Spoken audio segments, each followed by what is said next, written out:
In the last class, we talked about how creative writing has different elements, and characters and setting are a very important part of creative writing.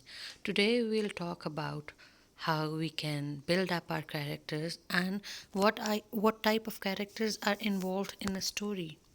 So, at face value, we understand that there is always a hero, and then there are the villains.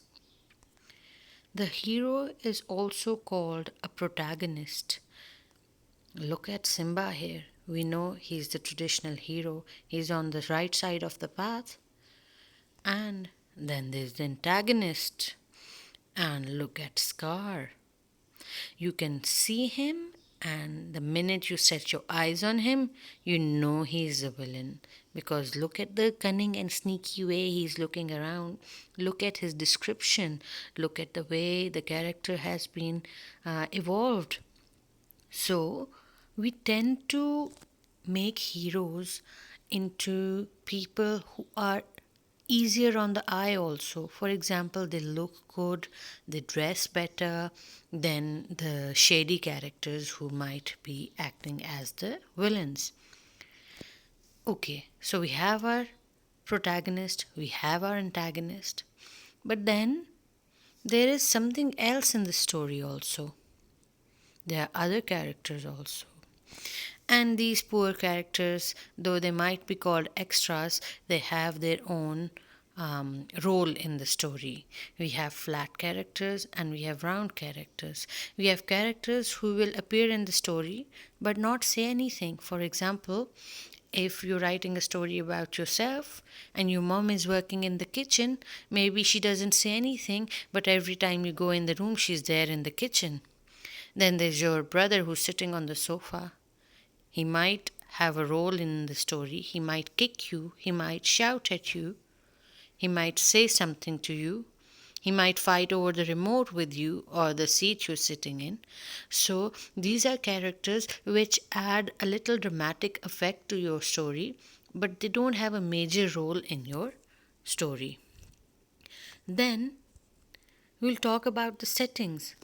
As we discussed earlier, that setting is a very important part of your story. If you don't know where your story is set, the whole storyline will not be clearly shown. For example, if I talk about a sunny, bright, lively day, and if I talk about a gloomy night, just the words themselves show you the setting. You talk about a room which is neat and clean and pristine, or you talk about a house which is in shambles, broken down chairs. So, just in a few sentences, you can give the setting. Remember, the setting is a part of the story, it is not isolated, it has to be integrated, meaning that it is in such a flow in the story that you don't know where the setting starts and where the action begins. Now, there's a very simple formula I've come up with for your setting. It's the S3T2 formula. And if you remember this, you'll know that while you're describing the setting, you're going to use your the five senses, in which three are the S's and two are T's: the sight, the smell, the sound, the touch, and the taste. And we will further on discuss what descriptive writing is also. But before that, you need to understand that when you're describing a scene, the first thing you do is you put down a visual effect, what you are seeing. Then you search for the sounds around you, and then the smells around you. When you put those in the story, you can actually have a very vivid picture of what is going on, and it's as if you're inside the story. Now, when you're writing your story, remember you need to ask yourself the WH questions. What are the WH questions?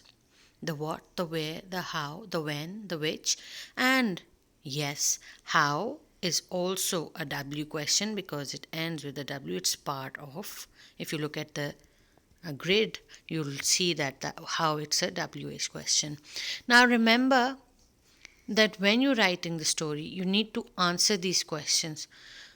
What is happening in the story? Where is it taking place?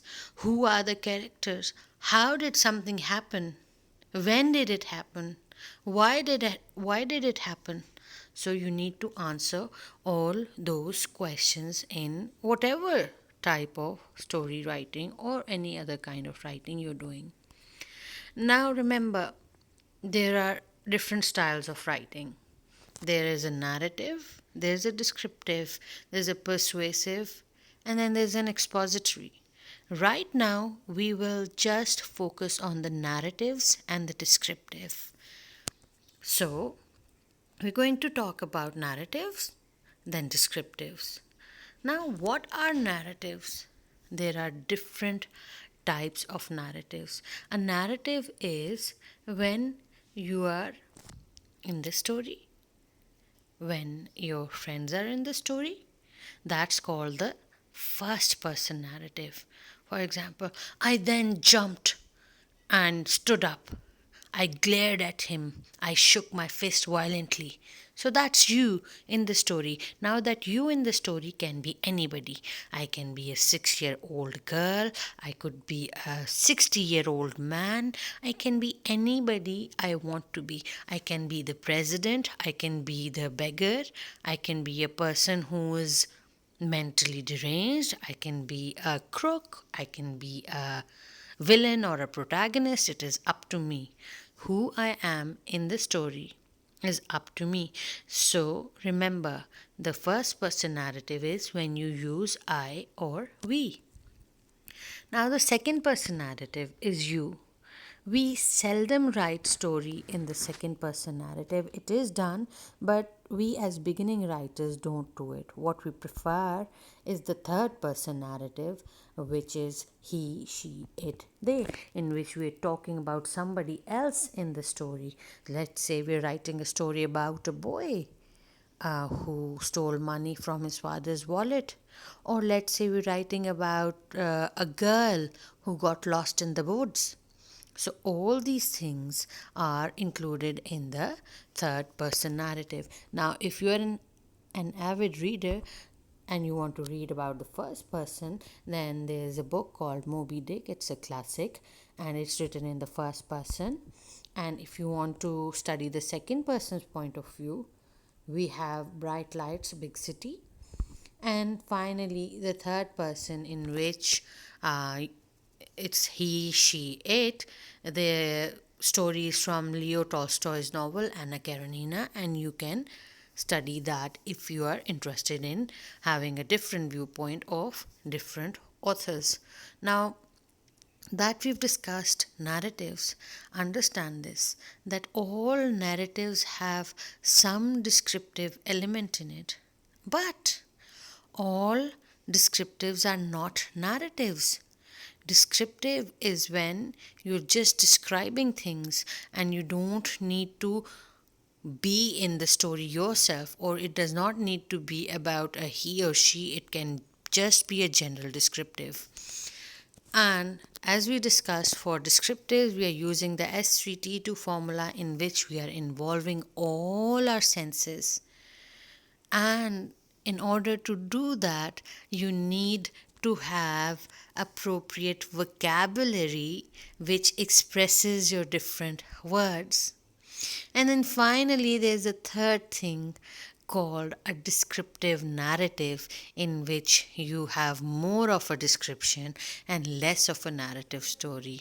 Now, once you understood even if the basic of it, even if you've understood the first person narrative, then it's okay, because descriptive is always trickier. And since narrative has an element of you inside it, you can write it using the descriptive side along with it. Now remember, for each story, there's a simple rule. You think, you write, then you edit it, and finally you polish it. How do you polish it? You don't pick up a brush and polish it. You go over it again and see what could have been done in a better way. See what better words could have been used, or if something, the extra detail could have been taken out. So, pick up a pen or your mobile or your laptop and start writing, because no matter what the what start writing, no matter what, the water does not flow until the faucet is turned on. And I'd like to add something else to it before I end this lesson, that what you do with the water is entirely up to you. You are the one who can control its flow. So, best of luck.